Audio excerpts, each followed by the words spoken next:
এই গোলাপের উন্নয়নের জন্য তাকে ভারতকে ধানের শীষে ভোট দিয়ে কল্যাণে পাঠিয়ে আমাদের এলাকার উন্নয়নের আহ্বান জানিয়ে আমার সংক্ষিপ্ত বক্তব্য এখানে শেষ করছি। গোলাপের বাংলাদেশ ধন্যবাদ। জয় জিয়া অমর, ভারতে অমর। আমাদের মাঝে উপস্থিত হয়েছে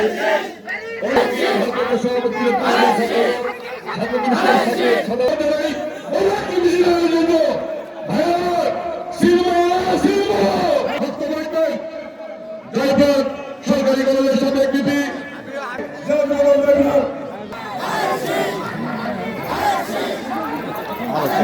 একটি সংগ্রামী সভাপতি সাধারণ সম্পাদক দুই সংগঠন নেতৃবৃন্দ আমার সামনে উপস্থিত বিভিন্ন গ্রাম আগত ভাইরা এবং মেয়েরা ভাই থামো সবাইকে থামো প্লিজ থামো ভাই থামো তোমরা বিশাল মিছিলের জন্য অভিনন্দন তোমাকে থামো প্লিজ থামো